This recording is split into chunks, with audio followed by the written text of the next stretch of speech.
Going on, fam? We hard on the yard, man.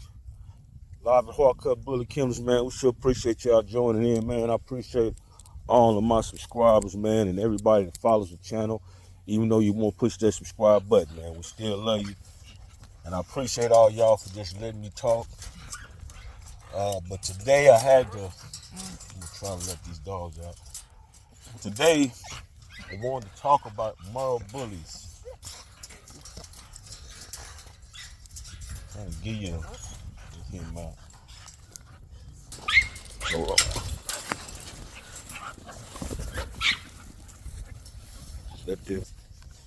But anyway, I want to talk to you about Merle Bullies, man.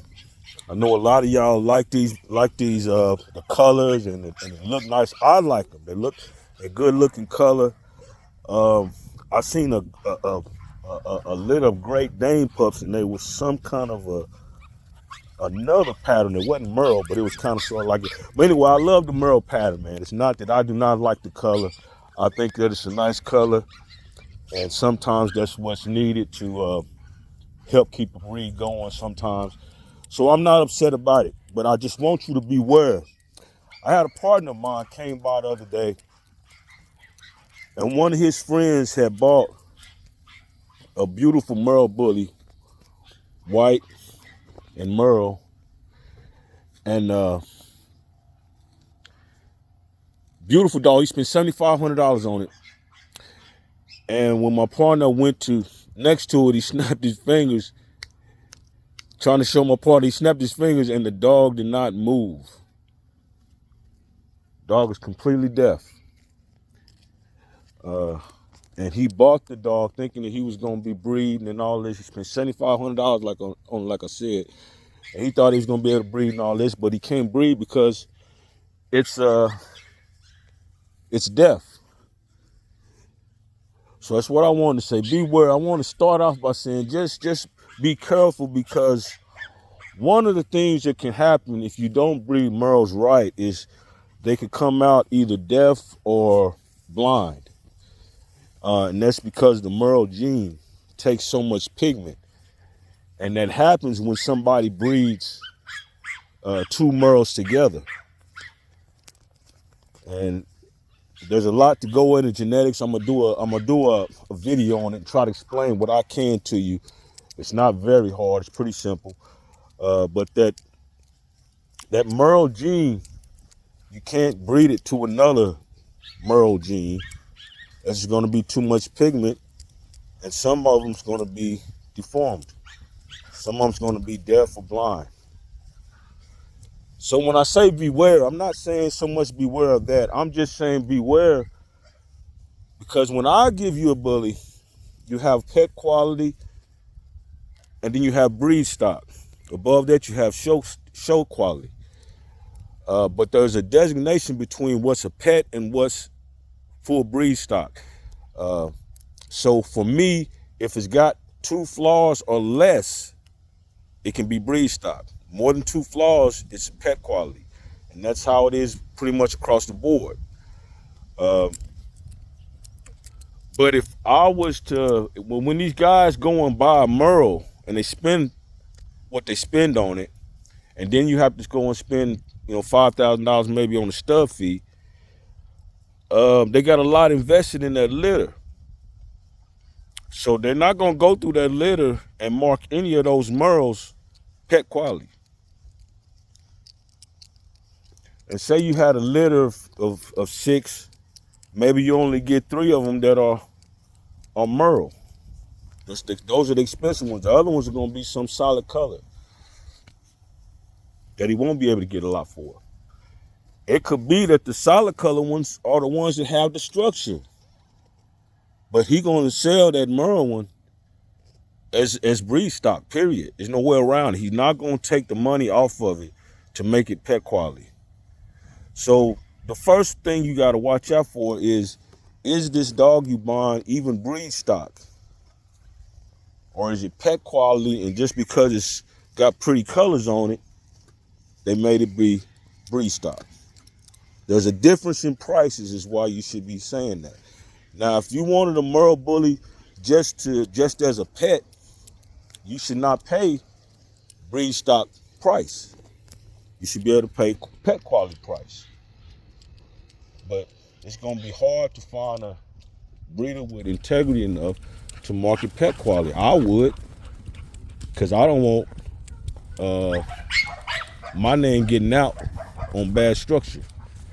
I want all the breed stock to come from my camp to be breed stock, if not show quality. That's I'll make it a pet and let somebody get it at a pet price. It's no problem. But I have never seen a Merle with a pet quality on the papers.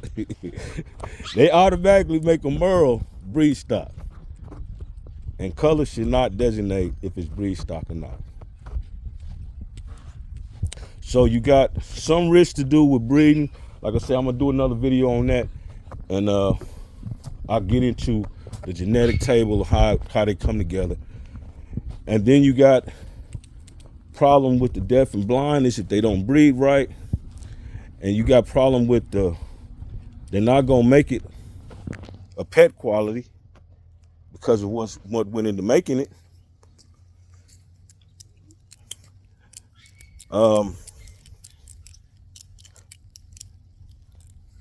Those things right there could have you breeding a dog, have you planning on breeding a dog that is not breed stock.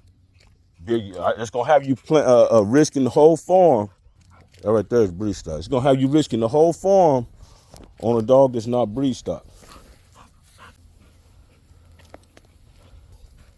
If you're trying to get breed stock, that's the last point is, if you wanted to breed bullies, I don't see why you would breed Merle bullies first. You don't have any idea of how to put structures together or nothing before yet. Nobody, the bigger point is, more than you don't really know how to do it yet, nobody knows how your production is going to turn out. So they're not going to pay you the $5,000 to $6,000 you think you're going to get, because nobody knows. You don't have the clientele built up. You don't have the reputation built up for having a breed stock dog. So they're not going to give you top price anyway.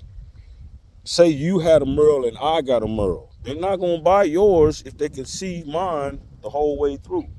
You know, the whole bloodline I got going, they can see it. And they seen the puppies that I produce. So if you're in competition with another Merle seller, they're not going to buy yours. So you did a bunch of risky stuff to get the extra money, but you're not going to get the extra money right off. So it's no need of you starting with a Merle. I hate to tell you, some of y'all already did it. I hate to tell you, but some of y'all already did. I know y'all already bought Merle, but I'm just saying, be careful, man. Now that I've told you what I told you, go check it out. Check out the dog that you bought. See, does it have more than 2 flaws? You know, if it doesn't have more than 2 flaws, and it doesn't have more than 2 flaws, and it's got good structure. Well, if it got no more than 2 flaws, it got good structure. If it doesn't have more than 2 flaws, and it's not deaf or blind, then at least the breeding went right. You'll be okay. You're okay. But you got to be aware of how you do it. You can't even breed a Merle to a cryptic Merle. Sometimes a Merle doesn't look like a Merle because it was one of the ones that was in the gene in the litter, but it didn't get the Merle. But it's carrying the Merle gene. It's a cryptic Merle on the gene table, in the genotype. It's I think it's MC/M or /M. But anyway, it's a different designation for a cryptic Merle. You can't breed a Merle to a cryptic Merle either. You get the same problems, deaf and blindness. So just watch out when you're buying a Merle, especially if you're trying to buy for breeding. And if you're just starting out, I just don't see the point in buying a Merle first. Go ahead and get into the business, get your clientele built up, make some good structure before you introduce Merle into your genetic pool. If you ain't did it by now, man, come on off the bench for the big win. Get you some hard cut. It's on.